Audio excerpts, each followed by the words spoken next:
প্রতিটা সৃষ্টি আল্লাহ পাকের এক একটা মেসেজ দেয়। ঠিক মেয়ে মানুষও একটা মেসেজ দেয়। কি মেসেজ? আল্লাহ পাক মানুষকে সবচেয়ে সুন্দর করে সৃষ্টি করেছেন, আর মানুষের মধ্যে মেয়েদেরকে সবচেয়ে বেশি সুন্দর করে সৃষ্টি করেছেন। আল্লাহ পাকের সবচেয়ে সুন্দর সৃষ্টি হচ্ছে মেয়েরা, এবং তারা খুব নরম হয়, নরম, প্রজাপতি ধরার মতো। প্রজাপতিকে থাপ করে ধরতে পারবেন না আপনি, শক্ত করে ধরতে গেলে প্রজাপতি নষ্ট হয়ে যাবে, মরে যাবে। প্রজাপতিকে কোমল ভাবে ধরতে হবে। ঠিক মেয়েদের সামনেও আপনার কোমল থাকতে হবে। বেশি হার্ড হতে যাবেন, শেষ। আমি আপনার গার্লফ্রেন্ডের সামনে কোমল হতে বলি নাই, আপনার ওয়াইফের সামনে হতে বলেছি। কোমল থাকলে আপনি জিতে যাবেন।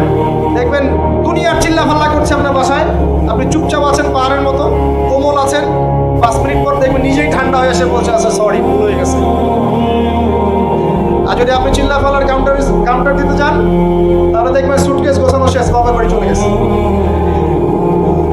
ডিল করা খুব ডিফিকাল্ট। এখানে আপনাকে খুবই সবরের পরিচয় দিতে হবে। আল্লাহ বোঝার তৌফিক দেন।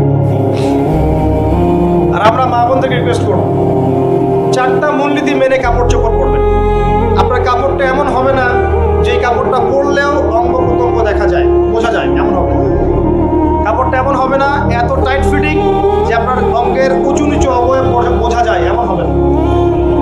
কাপড়টা এমন হবে না যেটা অমুসলিমদের পোশাক, আর কাপড়টা এমন হবে না যেটা পুরুষদের পোশাক। এই মূলনীতিগুলো মেনটেন করে কাপড় পরবেন ইনশাআল্লাহ। এছাড়াও মেয়েদের কথায় পর্দা আছে, চলনে পর্দা আছে, ওঠা বসায় পর্দা আছে। নামাজ পড়ার সময় তাদেরকে কিছুটা শালীনভাবে নামাজ পড়তে হয়। তাদের চোখের দৃষ্টির মধ্যে পর্দা আছে। এগুলো কে শিখাবে এখনকার মেয়েদেরকে? সবসময় বিজি দেখবেন নতুন কোন সিরিয়াল আসছে, নতুন কোন ফ্যাশন আসছে, নতুন কোন পার্লারে কি আসছে, কোন কাটিং আসছে, কোন নায়িকা আসলো। ওই যে বাংলাদেশে কোন এক নায়িকা আসছে, তাই নিয়ে মিডিয়াতে এমন তোলপাড়, মানে কি নাকি একটা অবস্থা। আল্লাহর কাছে তোমার কি মূল্য আছে? হে আল্লাহর কাছে তোমাদের কি মূল্য আছে? তোমরা কি 5 ওয়াক্ত নামাজ পড়ো? তোমরা কি পর্দা করো? তোমাদের মধ্যে হায়াবোধ কিছু আছে? তোমরা মানুষকে ভালো কিছু শেখাও, সমাজকে ভালো কিছু দাও, শালীন কিছু দাও।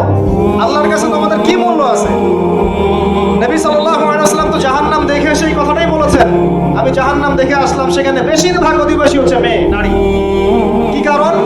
তারা এমন কাপড় চোপড় পরে বাইরে ঘুরতো যেই কাপড় পরেও তারা নগ্ন থাকতো। আমি কি ব্যাখ্যা করতে হবে? আপনি দেখতে পারেন না? এবং তারা স্বামীর সাথে কুফরি করতো সারা জীবন। স্বামী যদি তাদের ভরণ পোষণ দেয়, ভালোবাসে, মহব্বত করে, তাদের জন্য জীবনটা ক্ষয় করে ফেলে, এক পর্যায়ে গিয়ে বলবে, সারাটা জীবন তোমার কাছে কিছুই পাইলাম। বাস্তব। এগুলোর কারণে মেয়েরা বেশি বেশি জাহান্নামে যাবে, এবং তারা মানুষ মারা গেলে মাতম করে, বুক পিঠ চাপড়ায়, এই কারণে যাবে। এবং তর্ক লাগলে অভিশাপ দেয় বেশি, এই কারণে যাবে। আল্লাহ পাক আমাদের মা বোনদেরকে হেফাজত করুন। তবে একটা হাদিস আছে সুসংবাদের। নবী সাল্লাল্লাহু আলাইহি ওয়াসাল্লাম বলেছেন, একজন নারী যদি 4টা কাজ করতে পারেন, জান্নাতের যে কোনো দরজা দিয়ে ইচ্ছা প্রবেশ করতে পারবেন। 1 নাম্বার 5 ওয়াক্ত নামাজ, 2 নাম্বার রমজান মাসের সওম, 3 নাম্বার আপনার লজ্জাস্থানের হেফাজত অর্থাৎ খাস পর্দা, এবং 4 নাম্বার আপনার স্বামীর আনুগত্য। ফ্যামিনিস্ট আকীদার মেয়ে হলে আনুগত্যকে দাসত্ব মনে করে, স্বামীর আনুগত্যকে তার দাসত্ব মনে করে। স্বামী কে? স্বামীর সম্মান বোঝেন আপনি? স্বামী কে? যার ব্যাপারে নবী সাল্লাল্লাহু আলাইহি ওয়াসাল্লাম বলেছেন, আমি যদি আল্লাহ ছাড়া অন্য কাউকে সেজদা করতে বলতাম, তাহলে মেয়েদেরকে বলতাম তারা যেন স্বামীদেরকে সেজদা করে। আপনাকে আমি কিভাবে বুঝাবো স্বামী কে? স্বামীর মর্যাদা কোথায়? এগুলো কি ইসলাম মেয়েদেরকে ডমিনেট করছে এগুলো দিয়ে? কেন? এই স্বামী আপনার জন্য সারাটা জীবন ক্ষয় করে ফেলে। একটা চোর পর্যন্ত, একটা চোর, একটা করাপ্টেড মানুষ, দুর্নীতিগ্রস্ত মানুষ, সে চুরি করে, দুর্নীতি করে এনে বাচ্চাকে খাওয়ায়। একটা ধর্ষক পর্যন্ত ওর মেয়েকে আদর করে। পুরুষ মানুষ কি জিনিস কেমন করে বুঝবেন? সারাটা জীবন ক্ষয় করে ফেলায়। যদি আপনি তার আনুগত্য করেন, তার সামনে সুন্দর মতো থাকেন, তার কথার সাথে তর্ক না করেন, ভালোবাসা দিয়ে থাকেন, আপনার জন্য সে জীবন দিতে প্রস্তুত থাকে। এরকম পুরুষ মানুষ। আপনাদেরকে কেউ চোখ তুলে তাকালে ওর চোখ তুলে ফেলাবে, এরকম পুরুষ মানুষ। আর এখন তো পরিস্থিতি ডিফারেন্ট। বাসায় পুরুষ বাইরের ছেলের সাথে ফোনে প্রেম হয়ে করে ফেলছে। দেখবেন বাসায় স্ত্রী আছে, বাইরের মেয়ের সাথে প্রেম করে বিয়ে করা শেষ। বিয়ে কোনো সমস্যা নাই, ব্যভিচার করে ফেলছে, বিয়ে সে করতেই পারে, সে যদি সমতা রক্ষা করতে পারে, সেটা তার ডিফারেন্ট ইস্যু, এটা অন্য ইস্যু। তো স্বামীর আনুগত্য আপনাকে কিভাবে বুঝাবো? এটা দাসত্ব নয়। নবী সাল্লাল্লাহু আলাইহি ওয়াসাল্লাম বলেছেন, কোনো স্বামী যদি কোনো স্ত্রীকে চায়, তার প্রয়োজনের জন্য চায়, মহব্বতের জন্য, স্ত্রী যদি চুলায় রান্না করতে থাকে, ওই রান্না ফেলে দিয়ে তাকে আসতে হবে। হাদিস। রাতের বেলা স্বামী স্ত্রী শুয়েছে, স্বামীর চাহিদা আছে, স্ত্রীর কোনো সমস্যা নাই, স্ত্রী ফিট, ইচ্ছা করে অহেতুক স্বামীকে বলল আমি রাজি না, উল্টা পাশে মুখ করে ঘুমিয়ে গেল। আল্লাহর নবী বলছেন, সারা রাত আল্লাহর পক্ষ থেকে একজন ফেরেশতা আসবে, এসে এই নারীকে অভিশাপ দিতে থাকবে। এখন এগুলো হাদিস শুনলে বলবে যে ইসলাম তো মেয়েদেরকে ছোট করছে। একজন মেয়ে তার একজন স্বামীর কথা বলছে, স্বামী তার মেয়ে, তার স্ত্রী, তার মা, তার বোন, সবাইকে তার মিরাসের হক দিতে হয়।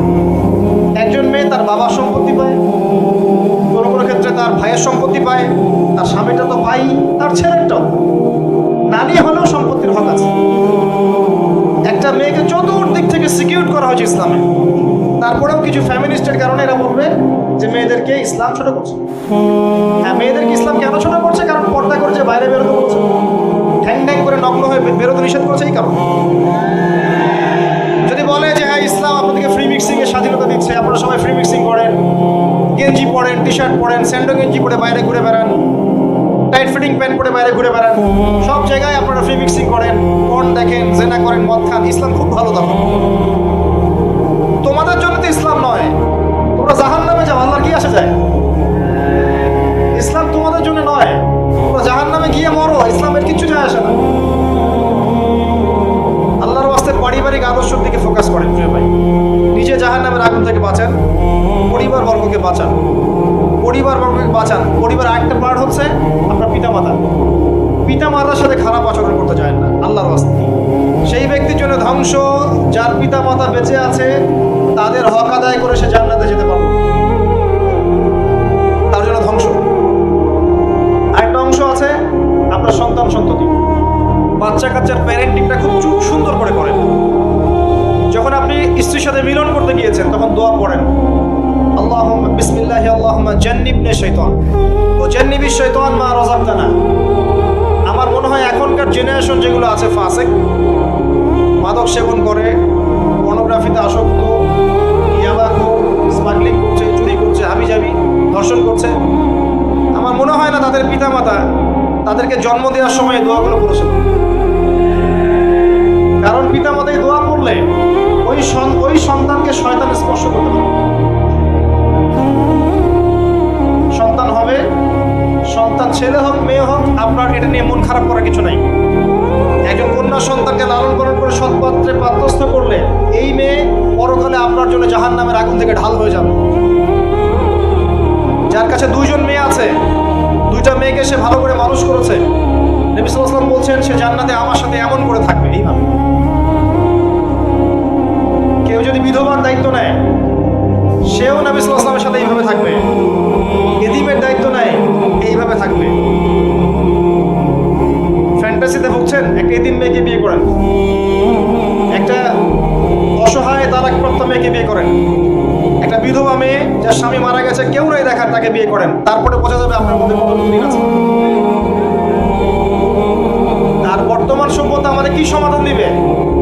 সবাই যদি দিনদার একটা করে ক্যাটরিনা খোঁজে, এতিম, এই বিধবা, এই যাদের দেখার কেউ নাই, এই মেয়েগুলা কি রাষ্ট্রের সম্পত্তিও থাকবে? এটা দায়িত্ব কে নিবে? পুরুষরা যদি দায়িত্ব না নেয়, কে দায়িত্ব নিবে? এখন কেউ যদি ওদের দায়িত্ব নিতে যায়, তখন তাকে আবার খারাপভাবে উপস্থাপন করা হয়, এই ব্যক্তির মনে হয় চরিত্র খারাপ। কিন্তু এদিকে বাইরে 10টা জেনা করে বেড়াচ্ছে, কোনো সমস্যা নাই, এগুলো ঘুষকায়। এইসব জাহেলদের জন্য ইসলাম নয়।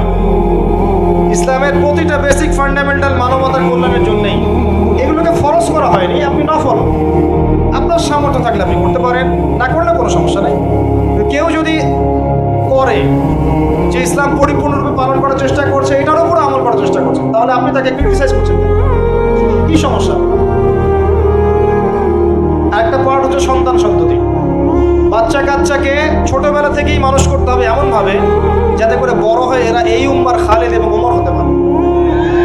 বাচ্চা ছোট ছোট বাচ্চাকে আপনি ভালো খাবার দেন, ভালো খাবার দেন, মায়ের স্নেহ দেন, বাবা মার সাথে রাখেন, একটু গ্রাম্য পরিবেশে নিয়ে গিয়ে তাকে বড় করেন। কেন বলছে কথা? এখানে পরিবেশ সুন্দর থাকবে, সে দৌড়াবে ধুলার মধ্যে, মাঠের মধ্যে খেলবে, সুন্দর ভাষা শিখবে। এরপরে তাকে ভালো প্রতিষ্ঠানে পড়ান। প্রতিষ্ঠানটা এমন হবে যে প্রতিষ্ঠানে জেনারেল শিক্ষা, ইসলামিক শিক্ষা একসাথে দেওয়া হচ্ছে, সে সব শিখবে। আমার ছেলে কোরআনে হাফেজও হবে, আমার ছেলে ডক্টরও হবে ইনশাআল্লাহ। এভাবে এভাবে করে দেবো। আধুনিক হন, মাথাটা খাটান, ব্যাকডেটেড মানসিকতা বাদ দেন। বিশ্বটা এগিয়ে গেছে, আমাদেরকে এগিয়ে যেতে হবে। একমুখী জ্ঞান দিয়ে আপনি কিচ্ছু করতে পারবেন না এই যুগে। দ্বিমুখী শিক্ষার একটা হারমোনিয়াস কম্বিনেশন দরকার।